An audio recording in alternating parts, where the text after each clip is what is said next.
Hello, welcome to the Van Life Pantry, Nomadic Pantry podcast, where we talk all things food, cooking, kitchen, life, and pantry for vehicle nomads. I am back with just a couple of quick tips for you today. I just want to tell you that if your door stops swinging out properly, if you have a cargo door style van, you may need to replace your door check strap, or your door limiter, some places are calling it. And if you're in a Chevy Express 3500, you can watch my YouTube video that I am about to upload, where I show the replacement of the door check strap and give you the part number. But it is called a Dorman, D-O-R-M-A-N, door check strap. What seems to happen to these is that the little crook piece that folds over and grabs the metal thing inside your door, the rod that it grabs onto to stop the door from opening too wide, that little piece of the fold breaks off after the stress of time.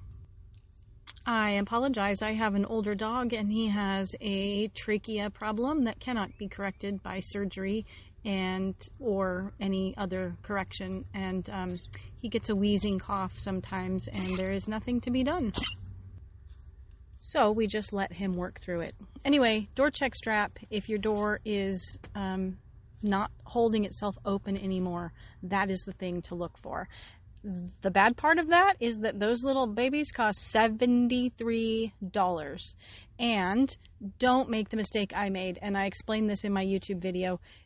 Last year we had to buy one because apparently this is a piece that is going to continue to break over time because of the stress of opening and closing the door. And we didn't put it in the system of the store that we bought it from. We bought it from AutoZone, and they didn't have record of it. And I never registered the thing because I didn't realize it comes with a limited lifetime warranty. So definitely do put yourself in the system if you buy one of these, because you don't want to have to spend $73 once a year to replace your door check strap. Secondly, when I replaced the door check strap, I got grease on my hands. And one of the things I just happened to have found today on clearance for $2.99 was some little soap sheets that are dry travel soap sheets. These are just a little water-soluble sheet, little tiny thing that fits in the palm of your hand.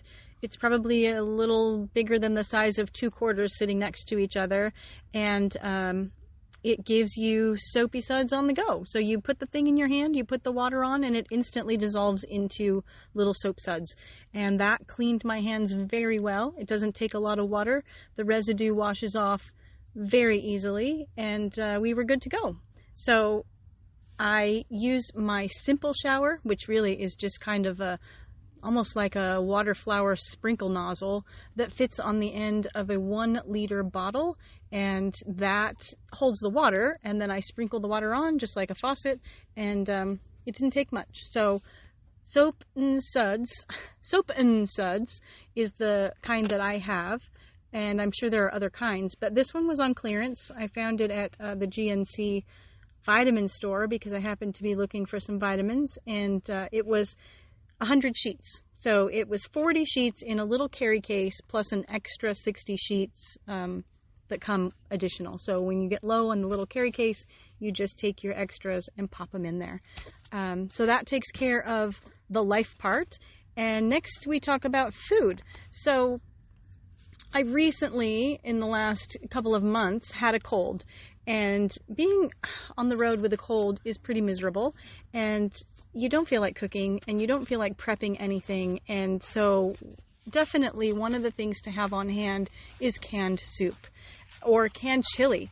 It was cold and rainy a couple of the days that we were feeling a little low, and we just heated up some tomato soup, and we heated up on a different day a little bit of chili, and with the chili we added fresh avocado, fresh raw onion, because of course raw onions carry antibacterial, antiviral properties, so it's good to eat raw onion and raw garlic when you are feeling a little low.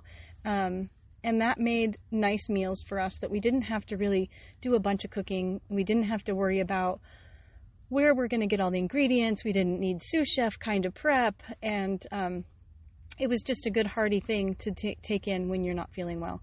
We paired it with a couple of crackers if we were feeling well enough to chew crackers, and then voila, there was the food. What I also carry is some Manuka honey cough syrup. I have mullein garlic ear oil. You can put eardrops if you're having a sore throat or if you're having an earache. I use olive leaf caplets from the vitamin store, which is what I went to look for today just because I wanted to stock up. I like to always have them on hand, take them even when we aren't sick.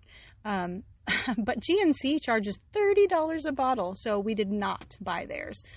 So olive leaf caplets. I carry oregano oil to use. I carry Sinew Orega nasal spray in case you have a sinus issue, and lots of water, lots of hydration.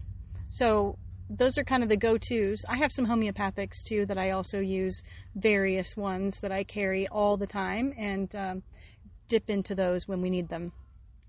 But those are the things that make it, cough drops, definitely cough drops. Those are the things that make it a little easier when you are traveling and you have to have a bit of downtime because you have a cold. So I hope none of you have a cold. It is still winter. Parts of the country are gripped in weird, crazy, hot, cold, strange spring weather, winter. It doesn't know what it's going to be. It's blizzardy here. It's, hailing there. It's flooding there. It's sunny and bright and hot over here. And down here in the wilds of Arizona, it's been unseasonably cool and often windy, and even we've had more rain than we had last year. So whenever you don't know what's going to be coming along, make sure that you have all the supplies you need on hand, and be prepared, because that is the best way to roll.